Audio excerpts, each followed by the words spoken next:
ओम नमो भगवते वासुदेवाय.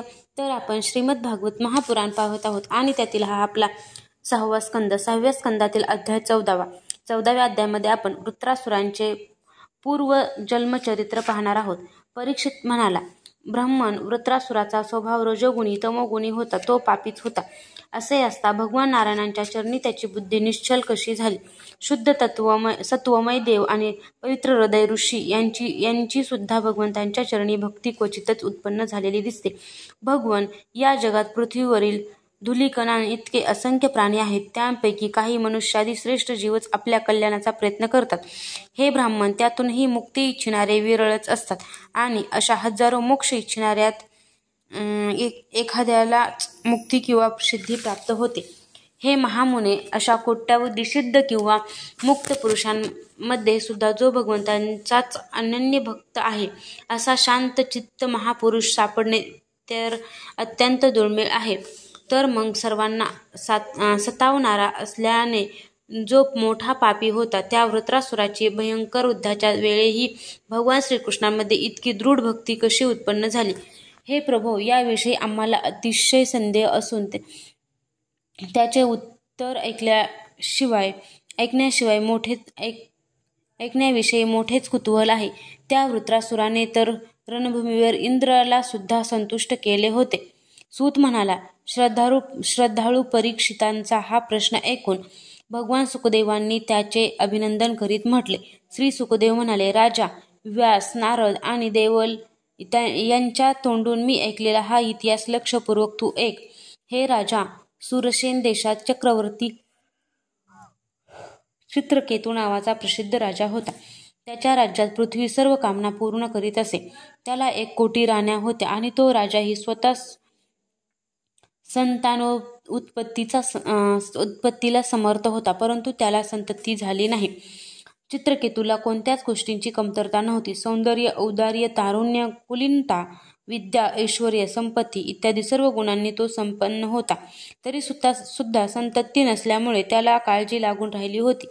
त्या सार्वभौम राजाला सर्व सुंदर राण्या, सर्व पृथ्वी, सर्व प्रकारची संपत्ती सुखी करू शकत नव्हती. एके दिवशी भगवान अंगिरा ऋषी स्वच्छंदपणे निरनिराळ्या लोकात हिंडत असता राजा चित्रकेतूच्या राजवाड्यात येऊन पोहोचले. राजाने सामोरे जाऊन अर्घ्य इत्यादींनी त्यांची विधीपूर्वक पूजा केली. आदरातिथ्य झाल्यानंतर जेव्हा ऋषी समाधानाने आसनावर बसले, तेव्हा राजा चित्रकेतू सुद्धा शांतपणे त्यांच्याजवळ बसला. राजा अत्यंत नम्रपणे जमिनीवर बसलेला पाहून त्याच्या त्या वागण्याचा आदर करीत ते चित्रकेतूला म्हणाले. अंगिरा ऋषी म्हणाले, राजा, तू तुझ्या गुरु, मंत्री, राष्ट्र, दुर्ग, कोश, सेना आणि मित्र या अंगासह खुशाल आहेस ना? जसा जीव महतत्ववादी 7 आवरणामुळे सुरक्षित असतो, त्याचप्रमाणे राजा सुद्धा या 7 अंगांमुळे सुरक्षित असतो. नरेंद्रा, ज्याप्रमाणे अंगे अनुकूल असल्यावरच राजा राज्यसुख उपभोगू शकतो, त्याचप्रमाणे प्रजा सुद्धा आपल्या संरक्षणाचा भार राजावर सोपून सुखाचा लाभ घेते. राजा, राण्या, प्रजा, मंत्री, सेवक, व्यापारी, अमात्य, नागरिक, ग्रामवासी, मांडलिक, राजा आणि पुत्र तुला वश आहेत ना? ज्यांचे मन आपल्या ताब्यात असते त्याला सर्वजण वश होतात. एवढेच काय, सर्व लोक आणि लोकपाल सुद्धा आळस न करता त्याला भेटी देऊन प्रसन्न करतात. परंतु मला असे दिसते की तू स्वतः संतुष्ट नाहीस. तुझी एखादी कामना अपूर्ण आहे. तुझ्या तोंडावर काळजी असल्याचे जाणवते. तुझ्या या असंतोषाचे कारण दुसरा कोणी आहे की तू स्वतःच आहेस? परीक्षिता, राजाला कोणती चिंता आहे हे माहीत असूनही ऋषींनी त्याला प्रश्न विचारले. चित्रकेतूला संतानाची इच्छा होती, म्हणून महर्षींनी विचारल्यावरून त्याने विनयाने मान लवून निवेदन केले. चित्रकेतू म्हणाला, भगवन, तपश्चर्या, ज्ञान, धारणा, ध्यान आणि समाधी यांच्यामुळे ज्या योग्यांची सगळी पापे नष्ट झालेली आहेत, त्यांना प्राण्यांच्या मनातील किंवा बाहेरील कोणतीही गोष्ट माहीत नसते. हे ब्राह्मण, आपल्याला माहीत असून सुद्धा आपण मला विचारित आहात, म्हणून मी आपल्या आज्ञेवरून माझी चिंता आपल्याला निवेदन करीत आहे. लोकपालांनी सुद्धा इच्छा करावी असे पृथ्वीचे साम्राज्य, ऐश्वर्य आणि संतती सुद्धा मला संतान नसल्यामुळे आनंद देत नाहीत. जसे लहान भूक तहान भूक लागलेल्यांना अन्न पाण्याखेरीज इतर भोग आनंद देत नाहीत. म्हणून हे महाभाग पूर्वजांसह दुःखी असणाऱ्या मला नरकापासून वाचा. तसेच संततीमुळे मी दुस्तर नरक तरून जाईल असे करा. श्री सुखदेव म्हणतात, चित्रकेतूने अशी प्रार्थना केली तेव्हा सर्व समर्थ अशा कृपाळू ब्रह्मपुत्र अंगिरांनी त्वष्टा देवता असलेला चरू शिजवून त्याने त्वष्टा देवतेला उद्देशून हवन केले. परीक्षिता, राजा चित्रकेतूच्या राण्यांमध्ये सर्वात ज्येष्ठ आणि सद्गुणा संपन्न महाराणी कृतधुती होती. महर्षी अंगिरांनी तिला यज्ञाचा प्रसाद दिला आणि राजा चित्रकेतूला ते म्हणाले, राजन, तुला एक पुत्र होईल.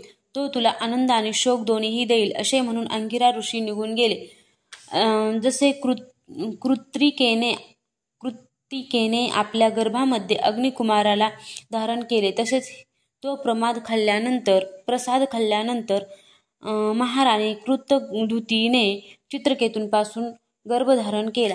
राजन, शूरसेन देशाचा राजा चित्रकेतूच्या तेजामुळे कृतधुतीचा गर्भ शुक्ल पक्षातील चंद्राप्रमाणे दिवसेंदिवस क्रमाक्रमाने वाढू लागला. त्यानंतर योग्य वेळी एका पुत्राचा जन्म झाला. त्याच्या जन्माची वार्ता ऐकून शूरसेन देशातील प्रजा अतिशय आनंदित झाली. आनंदित झालेल्या राजाने स्नान करून पवित्र होऊन वस्त्रालंकार धारण केले.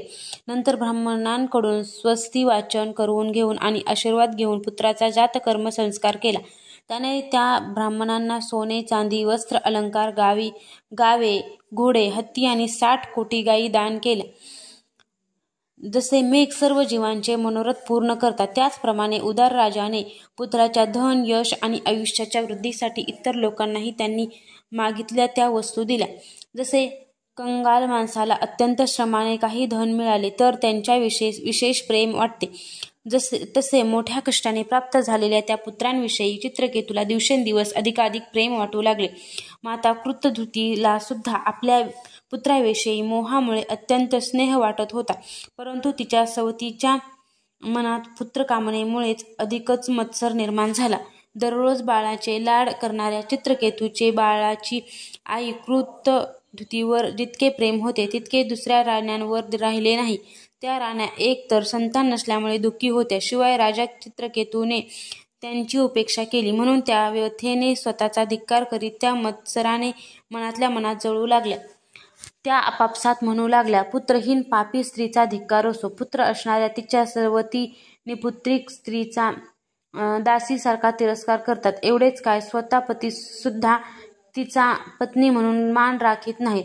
आपल्या स्वामींची सेवा करून नेहमी सन्मान मिळविणाऱ्या दासींना काय दुःख आहे, परंतु आम्ही अभागिनी त्यांच्यापेक्षाही हलक्या प्रतीच्या होऊ लागलो आहोत. अशा रीतीने आपल्या सवतीला पुत्र झालेला पाहून त्या राण्या जळत होत्या आणि राजा सुद्धा त्यांच्या बाबतीत उदासीन झाला होता. म्हणून त्यांच्या मनात कृतधुतीबद्दल अत्यंत द्वेष निर्माण झाला. द्वेषामुळे सद्बुद्धी नाहीशी झालेल्या त्यांच्या अंतःकरणात क्रूरता निर्माण झाली. त्यांना पतीचा पुत्र स्नेह सहन झाला नाही, म्हणून त्यांनी चिडून त्या राजकुमाराला विष दिले. सवतीच्या या घोर कृत्याच्या कृतधुतीला काहीच पत्ता नव्हता. बाळ झोपलेला आहे असे वाटून ती महालात नेहमीप्रमाणे वावरत राहील. बाळ बराच वेळ झोपलेला आहे असे पाहून राणी दाईला म्हणाली, बाई ग, माझ्या लाडक्याला घेऊन ये. झोपी गेलेल्या बालकाजवळ जाऊन दाईने पाहिले तर त्याच्या डोळ्याच्या बाहुल्या उलट्या झाल्या होत्या. प्राण, इंद्रिय आणि जीवात्मा हे त्यांच्या शरीराला सोडून गेले होते. हे पाहताच घात झाला म्हणून ती जमिनीवर कोसळली. दाई दोन्ही हातांनी छाती बडवीत किंचाळून मोठमोठ्याने रडू लागली. तिचे रडणे ऐकून महाराणी लगेच मुलाजवळ येऊन पोहोचली. येऊन पाहते तर तिला मुलगा अकस्मात मरण पावलेला दिसला. तेव्हा अत्यंत शोकामुळे ती मूर्छित होऊन जमिनीवर पडली. तिचे केस विस्कटलेले आणि शरीरावरील वस्त्रे अस्ताव्यस्त झाली. तेव्हा महाराणींचे रडणे ऐकून अंतपुरातील सर्व स्त्री पुरुष येथे येऊन सहानुभूतीने अत्यंत दुःखी होऊन रडू लागले. विष देणाऱ्या राण्या सुद्धा तेथे येऊन रडण्याचे ढोंग करू लागल्या. चित्रकेतूने पुत्राचा अकारणच मृत्यू झाल्याचे ऐकले तेव्हा अत्यंत स्नेहामुळे वाढलेल्या शोकवेगाने त्याच्या डोळ्यांमध्ये समोर अंधारी आली. तो हळूहळू मंत्री आणि ब्राह्मणासह रस्त्यातून धडपडत मृत्यू बालकाजवळ आला आणि मूर्छित होऊन त्याच्या पायापाशी पडला. तो सुस्कारे टाकू लागला. त्याचे केस आणि वस्त्रे इस्तत विखुरली. अश्रू आवरेनासे झाल्याने त्याचा गळा दाटून आला आणि तो काही बोलू शकला नाही. आपला पती अत्यंत शोकाकुल झालेला आणि एकुलता एक मुलगा मेलेला पाहून ती निरनिराळ्या तऱ्हेने विलाप करू लागली. त्यांचे हे दुःख पाहून मंत्री आणि लोक शोकाकुल झाले. महाराणीच्या डोळ्यातून काजळ मिश्रित अश्रू वाहत होते. ते तिचे केशर आणि चंदनचर्चित वक्षस्थळ भिजवू लागले. तिचे केस विस्कटलेले होते. त्यात माळलेली फुले खाली पडत होती. अशा प्रकारे ती टीव्हीप्रमाणे गळा काढून निरनिराळ्या प्रकारे शोक करीत होती. ती म्हणू लागली की हे विधात्या, तू खरोखरच अतिशय मूर्ख आहेस की जो आपल्या सृष्टीचा प्रतिकूल असे खेळ खेळतोस. वृद्ध लोक जिवंत राहतात आणि मुले मरतात ही मोठी आश्चर्याची गोष्ट आहे. तुझ्या स्वभावातच खरोखरच अशी विसंगती असेल तर मग तू जीवांचा कायमचा शत्रू आहेस. जगात प्राण्यांच्या जीवन मरणाचा काही क्रम राहिला नाही तर ते आपल्या प्रारब्धानुसार जन्मतील आणि मरतील. तू नातलगांमध्ये स्नेहबंधन तुझी सृष्टी वाढवण्यासाठी निर्माण केले आहेस, परंतु अशा प्रकारे वागून तू आपणच केलेला नियम स्वतःच मोडीत आहेस. बाळा, तुझ्या विना मी अनाथ आणि दीन होऊन राहिले आहे. तू मला असा सोडून जाऊ नकोस. पहा तरी तुझे वडील तुझ्या वियोगाने किती शोकाकुल झाले आहेत. तुझ्यामुळेच संतती नसलेल्यांना तरण्यास कठीण असा नरक आम्ही सहज पार करू. अरे, तू या निर्दयी यमाबरोबर दूर जाऊ नकोस. माझ्या लाडक्या राजकुमारा, उठ. तुझे बालमित्र तुला खेळायला बोलवीत आहेत. तुला झोपून पुष्कळ वेळ झाला. आता तुला भूक लागली असेल. काहीतरी खा. माझे दूध पी आणि आम्हा नातलगांचा शोक दूर कर.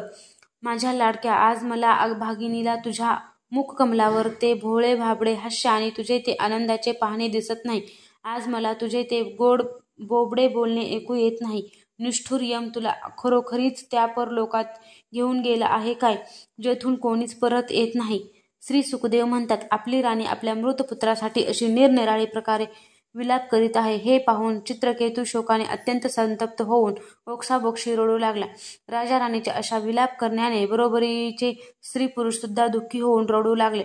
अशा प्रकारे सर्व नगरी शोकाने निपचित झाली. चित्रकेतू पुत्र शोकाने बेशुद्ध झाला आहे, त्याची समजूत घालणाराही कोणी नाही असे पाहून नारदांसह अंगिरा ऋषी तेथे आले. अध्याय 14 समाप्त.